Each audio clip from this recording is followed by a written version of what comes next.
Al-Quran beberapa kali menyebutkan tentang salah satu jenis kesombongan yang menghinggapi penentang para nabi. Kesombongan dengan pola yang sama, yang bukan tidak mungkin juga tersimpan dalam diri kita. Ketika kita tidak rela jika pendapat yang kita yakini ternyata sama dengan pendapat kebanyakan orang awam, yang kemudian kita melihat bahwa kebenaran jadi terasa murahan kalau sudah diterima oleh orang biasa. Dalam Al-Quran, paling tidak ada 3 ayat yang Allah sebutkan berkenaan dengan pola pikir seperti ini. Ayat pertama Allah sebutkan dalam surat Al-Baqarah tentang alasan penolakan dari para penentang para nabi. Wa idza qila lahum aminu kama amanan nasu qalu anu'minu kama amanas sufaha. Dan apabila dikatakan kepada mereka, berimanlah kamu sebagaimana orang lain yang telah beriman, mereka menjawab, apakah kami akan beriman seperti orang-orang yang kurang akal itu beriman? Begitu cara mereka menyebut orang-orang beriman yang justru lebih dulu menemukan kebenaran dengan sebutan orang-orang bodoh.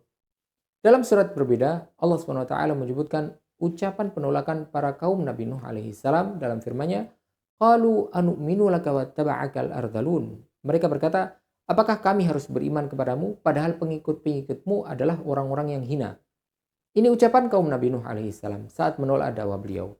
Bukan karena isinya keliru, tapi karena pengikutnya dianggap sebagai kelas bawah. Kemudian dalam surat Hud, Allah SWT juga menyebutkan, وَمَا نَرَاكَ اتَّبَعَكَ إِلَّا الَّذِينَ هُمْ أَرَاذِلُنَا بَادِيَ الرَّأْيِ. Dan kami tidak melihat orang yang mengikuti engkau melainkan orang yang hina dina di antara kami, orang-orang yang lekas percaya. Perhatikan pola yang sama di 3 ayat yang berbeda.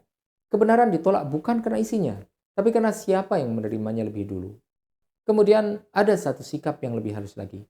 Saat kita merasa jika sesuatu itu memang benar dan baik, harusnya kitalah yang akan lebih dulu paham atau mengamalkannya. Al-Quran mengabadikan pola pikir seperti ini dalam surat Al-Ahqaf.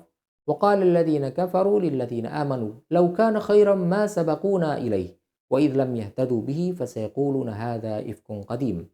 Dan orang-orang kafir berkata kepada orang-orang yang beriman, sekiranya Al-Quran itu suatu kebaikan, tentulah mereka tidak akan mendahului kami dalam mendapatkannya. Dan karena mereka tidak mendapatkan petunjuk dengannya, mereka akan berkata, ini adalah dusta lama. Lihat alasan yang mereka sampaikan. Kalau ini benar, harusnya kami yang duluan menerimanya, bukan orang-orang itu.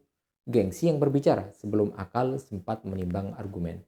Sekarang, kita mungkin tidak menyembah berhala, atau kita tidak menolak seorang nabi. Tapi pola pikir ini bisa muncul pada masa ini, di lingkungan masyarakat, di tempat kerja, bahkan di majelis ilmu. Ketika kita menolak sebuah pendapat atau nasihat bukan karena isinya keliru, tapi karena hal tersebut diikuti oleh orang-orang yang dianggap bukan level kita.